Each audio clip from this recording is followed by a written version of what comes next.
kakasuhan at kinasuhan nga, doon siya lilitisin at doon siya hahatulan. Dahil kayo, Korte Suprema, kayo ay inutil. Ang lahat ng manguusig dito at piskal, inutil laban kay Digong. Matatapang lang sila at may silbi laban dito sa mga senador na ito na kaya nilang sindakin at sampahan ng kaso. Pero meron silang dalawang senador na gusto pang ipatapon sa ICC. Yan ay si Bato na ngayon ay nagtatago at isusunod nila si Senator Bongo. Sa mga tweet dyan sa 13 na yan, lalagasin nila ang dalawa para itapon sa ICC. So ang matitira dyan 11. So pantay na ito sa 11 Indians. Ang tanong, sino dyan ang mayorya? Sa 11, 11 eh. 24 ang senador, minus 2. Kung magtagumpay sila na maipatapon yan sa ICC. Mahuli si Bato, isunod si Bongo, 22 na lang ang senador sa bansa. Pero 24 pa rin ang senador sapagkat hindi naman nawawala ang pagkasenador na mga yon kahit nakakulong sa ICC. Sa ating konstitusyon at batas, 24 pa rin ang senador. Hanggang hindi nila napapatay yung mga yon, senador pa rin yun. Kung 22 na yan, mahahati sa dalawang grupo. 11-11. Pero nananatili na ang Senate President ay si Alan Cayetano. Bakit? Si Alan Cayetano ang ibinoto ng 13 senador.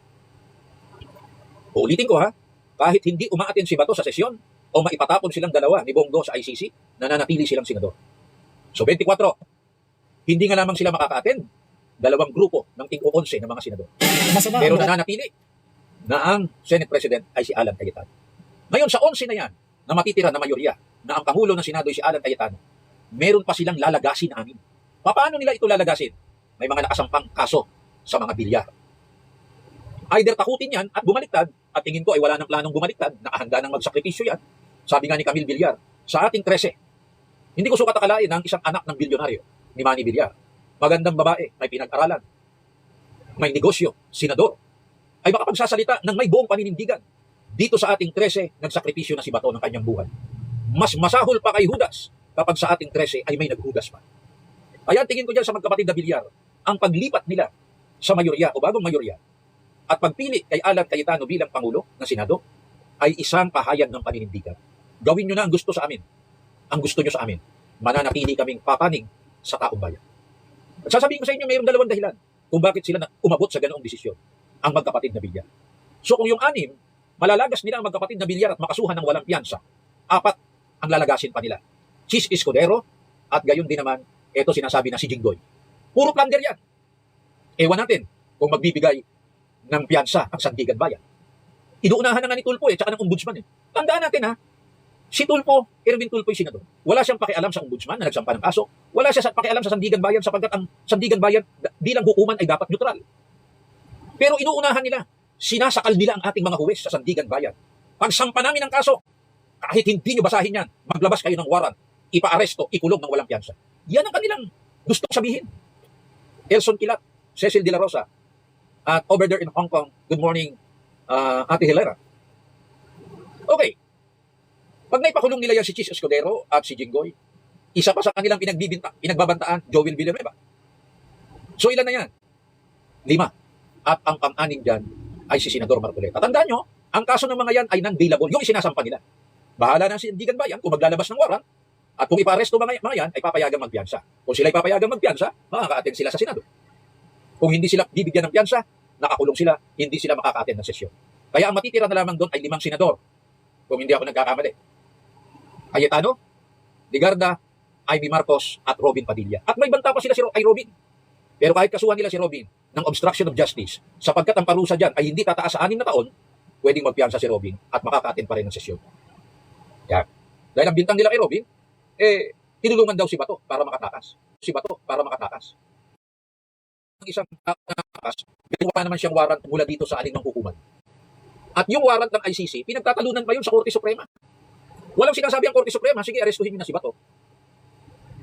Sapagkat ang issue dyan, warrant of arrest galing sa hukumang dayuhan, hindi galing sa alinmang huwes sa hukumang ito. Kaya paano mo kakasuhan dyan ng obstruction of justice si Robin Padilla? Wala naman siyang tinutulungan tumakas. Tinulungan niya si Batong sumakay dahil walang sasakyan. Sinasabi nilang nang kami ay lumabas, wala namang pumigil sa amin. O bakit anya lumabas si Bato? Akala ko ba'y humihingi ng proteksyon sa Senado? Totoo yun. Pero hindi porque ikaw ay humihingi ng proteksyon, ikaw ay bilanggo doon. May karapatan ka lumabas.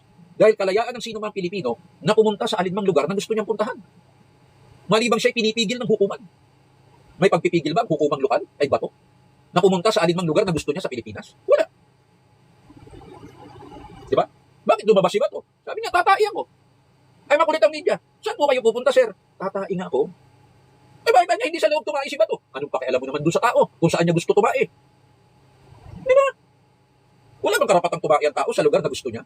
Maliban yung lugar, hindi pinagbabawal. Kung umuwi siya sa bahay nila at doon siya komportable na magbawas, bakit mo pipigilan? Sabi, eh, ba't nagtatago ngayon? Paano hindi magtatago yung hinahanap nyo? Nung wala sa Senado, hinahanap nyo. Nung magpakita, sasabihin nyo, bakit nagpakita? Nung umalis, nagtatago naman ngayon. Wala kang pupuntahan sa mga taong ito eh. Maging sa mainstream media na mga kasabwat. Kasi sila, ang kanilang asal, baluktutin ang batas at katwiran. At sa umagang ito, ipaliliwanag ko sa inyo kung papaano binabaluktot ang batas ng mga tiwali na namumuno sa Malacanang, ng mga namumuno sa ombudsman, ng mga namumuno sa alinmang ahensya ng gobyerno. Mga tiwali na opisyal. Bakit tiwali? Binabaluktot o binibend ang batas. Let us discuss this case of Senator Marcoleta. The case of plunder being filed or charged against him. Ano ba yung plunder? Sa Republic Act 7080, mayroong 3 elemento. Ang plunder sa Tagalog, pandarambong. Ano ang 3 elemento sa Republic Act 7080 ng kasong plunder? Letter A, amas. A-M-A-S-S. Second A, acquired. Unahin natin yung acquired. Sa Tagalog, nagkaroon. Tumanggap. Pangalawa, amassed. Nag-ipon. At ang pangatlo, accumulated.